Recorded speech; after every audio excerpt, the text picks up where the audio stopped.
Assalamualaikum warahmatullahi wabarakatuh. Selamat pagi dan salam sejahtera bagi kita semua.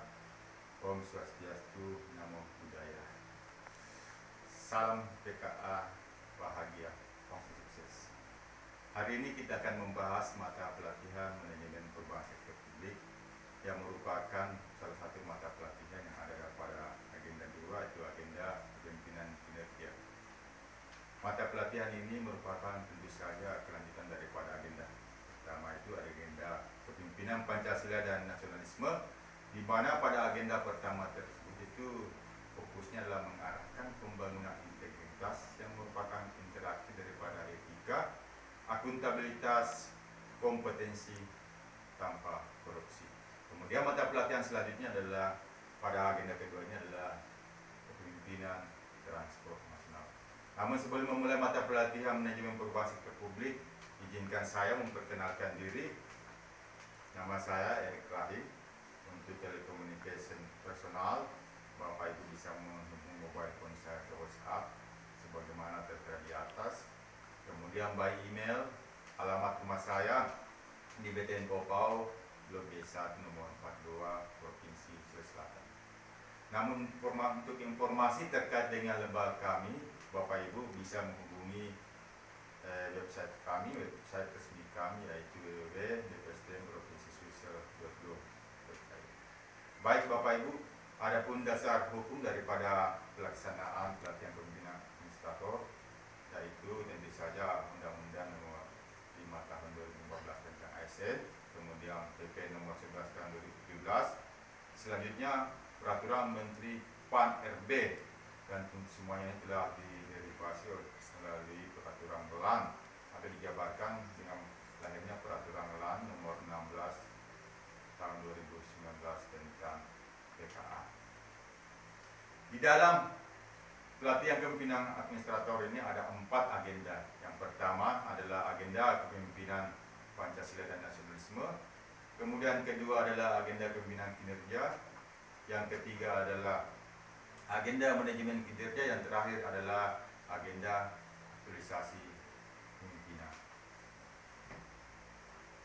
Pada hari ini kita fokus kepada agenda kedua, yaitu pembinaan kinerja, di mana ada 4 mata pelatihan yang memiliki keterkaitan kuat atau strong linkage subject, strong linkage dalam agenda pembinaan kinerja. Yang pertama itu adalah manajemen perubahan sektor publik, yang kedua adalah pelatihan kepemimpinan yang kedua adalah kepemimpinan transformasional, yang ketiga adalah jejaring kerja, dan yang terakhir adalah komunikasi efektif. Di mana pada manajemen perubahan sektor publik fokusnya adalah bagaimana melakukan perubahan-perubahan secara sistematis, dan tentu endingnya adalah untuk meningkatkan kinerja organisasi. Dan untuk melakukan perubahan-perubahan tentu saja dibutuhkan kekuatan struktural dalam unit pimpinan transformasional. Karena kita ketahui bersama bahwa kepemimpinan transformasional itu adalah efektif dalam meningkatkan kinerja dan adaptif terhadap perubahan-perubahan, khususnya perubahan di lingkungan strategis, lingkungan eksternal.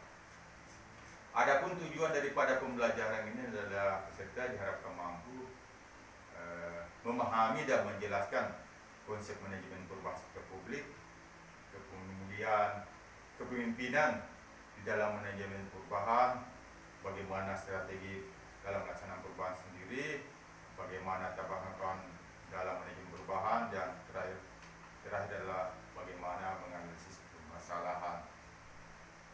Ada 3 materi pokok dalam mata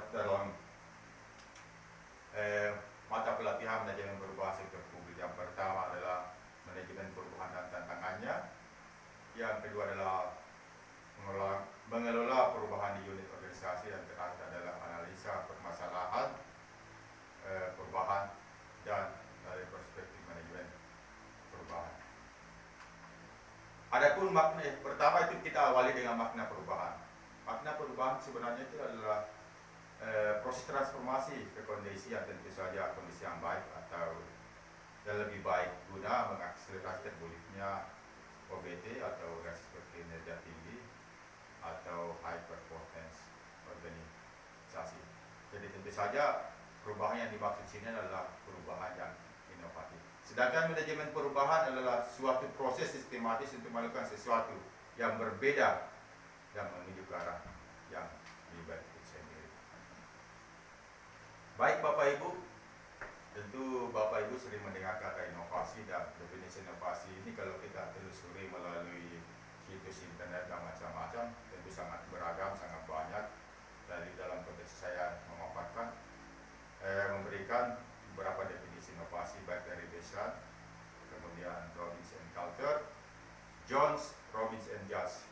Namun kesemuanya itu dapat disimpulkan bahwa inovasi itu adalah proses pemikiran, pengimplementasian ide baru yang tentu saja bermanfaat dan diakui.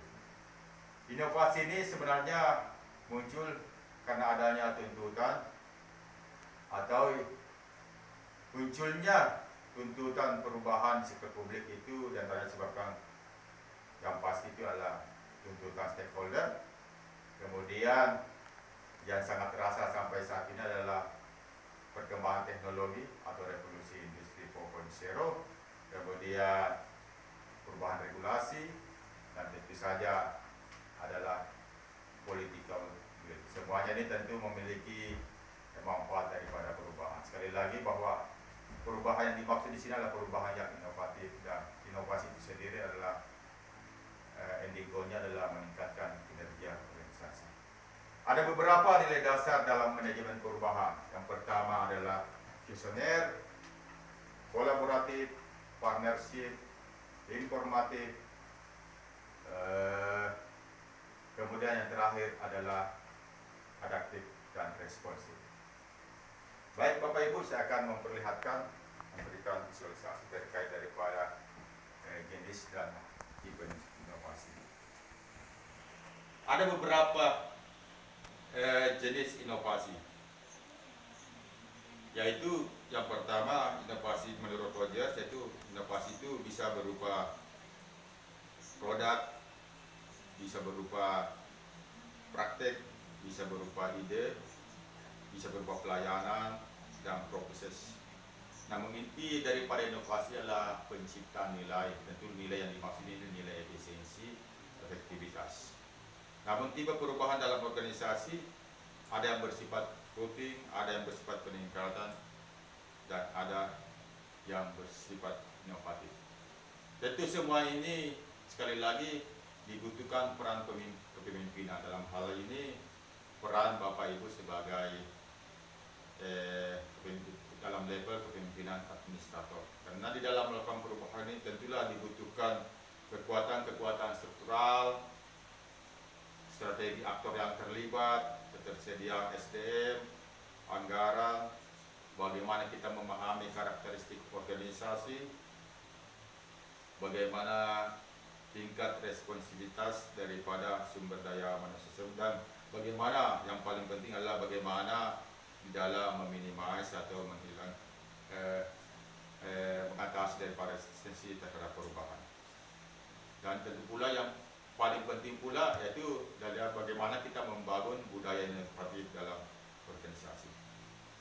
Kemudian fokus kepada resistensi, bahwa resistensi itu ada yang sifatnya terbuka dan ada yang tersembunyi. Kemudian tingkatannya ada yang individu, kemudian ada yang organisasi.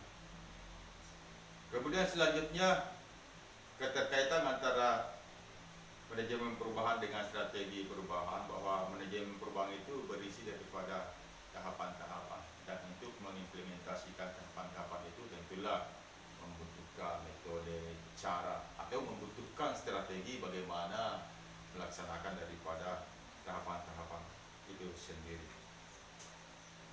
Ada 4 tahapan di dalam manajemen perubahan. Yang pertama itu adalah diagnosa organisasi. Kemudian yang kedua adalah merencanakan perubahan. Yang ketiga adalah implementasi dan controlling.